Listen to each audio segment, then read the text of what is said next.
Assalamualaikum warahmatullahi wabarakatuh. Hai teman-teman, perkenalkan nama saya Umi Kalsum, berasal dari jurusan Ilmu Administrasi Negara, Universitas Negeri Padang. Nah, kali ini saya ditugaskan oleh dosen pada mata kuliah pengembangan organisasi untuk mempresentasikan materi tentang pendekatan dasar intervensi struktural dan kultural dalam pengembangan organisasi. Nah, pada materi pertama kita akan membahas tentang pengertian intervensi. Intervensi adalah sebuah istilah dalam dunia politik di mana ada negara yang mencampuri urusan negara lain yang jelas bukan urusannya. Ada pula definisi intervensi adalah campur tangan yang berlebihan dalam urusan politik, ekonomi, sosial, dan budaya, sehingga negara melakukan intervensi sering dibenci oleh negara-negara lain. Selanjutnya ada beberapa pengertian intervensi dalam buku Istianda et al. 2007. Nah, menurut C.R. Giris, intervensi adalah kegiatan yang mencoba masuk ke dalam suatu sistem tata hubungan yang sedang berjalan, hadir berada di antara orang-orang, kelompok, ataupun objek dengan tujuan untuk membantu mereka.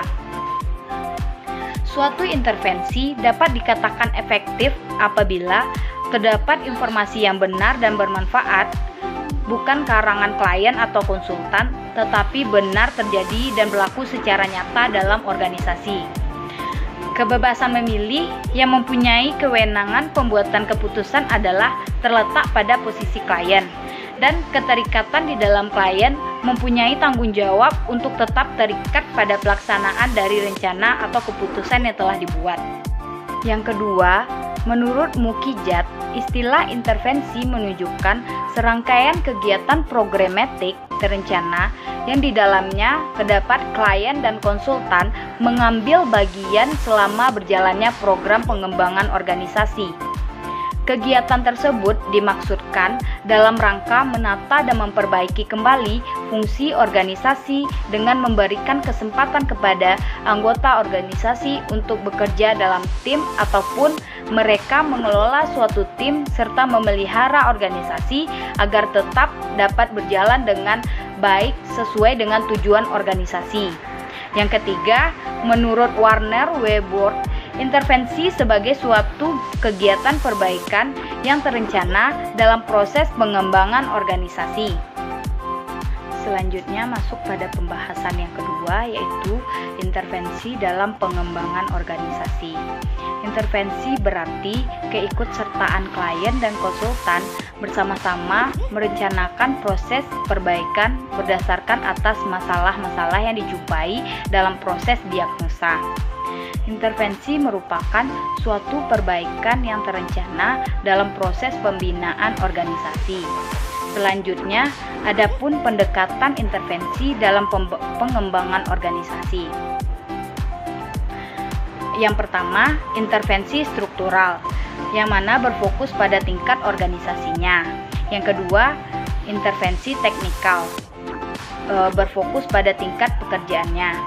Yang ketiga, intervensi berfokus pada manusia. Selanjutnya, kita akan membahas satu persatu mengenai pendekatan intervensi dalam pengembangan organisasi ini. Yang pertama, intervensi struktural. Dengan menggunakan kegiatan intervensi struktural, terdapat 3 hasil yang diharapkan. 1. Restrukturisasi atau reorganisasi. 2. Sistem imbalan baru. Yang ketiga, perubahan kultur organisasi. Yang kedua, intervensi teknikal. Penggunaan intervensi ini adalah perluasan pekerjaan secara vertikal. Teknik penerapannya antara lain penggabungan tugas agar pelaksanaan yang tadinya terbagi-bagi menyatu di tangan seseorang. Penciptaan satuan kerja yang sifatnya alamiah, berarti bahwa aneka ragam pekerjaan seseorang karyawan terwujud menjadi sesuatu yang dapat diidentifikasikan serta merupakan sesuatu yang bermakna. Selanjutnya, penciptaan hubungan kerja dengan kliennya. Membuka saluran umpan balik akan memungkinkan seseorang karyawan mengetahui bagaimana pendapat orang lain tentang kinerjanya. Selanjutnya, pengembangan pekerjaan secara vertikal berangkat dari pandangan bahwa karyawan adalah orang yang sudah matang dan dewasa, baik dalam arti keterampilan, pengetahuan, sikap maupun motivasi. Pada umumnya, akan lebih bergairah bekerja apabila mereka diberikan kebebasan untuk menentukan sendiri cara-cara yang dianggap paling tepat untuk menyelesaikan tugasnya dan tidak dikendalikan oleh atasannya. Bagian yang ketiga, intervensi berfokus pada manusia.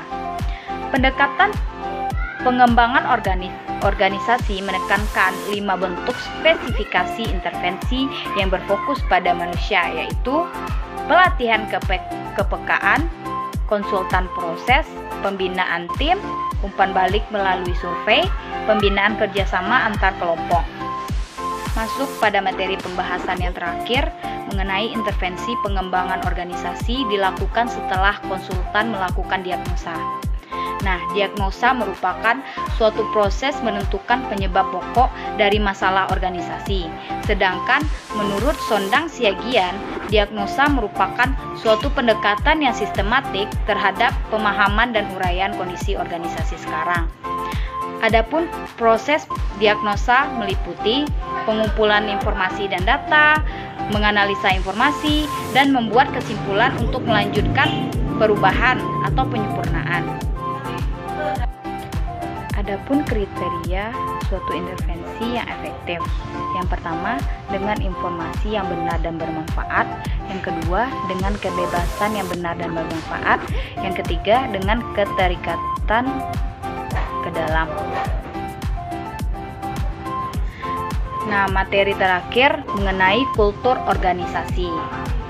Kultur organisasi merupakan sebuah sistem makna bersama yang dianut oleh para anggota yang membedakan suatu organisasi dari organisasi lainnya.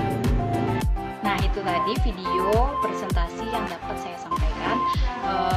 Terima kasih buat teman-teman yang udah nonton. Jangan lupa like, comment, and subscribe serta share ke teman-teman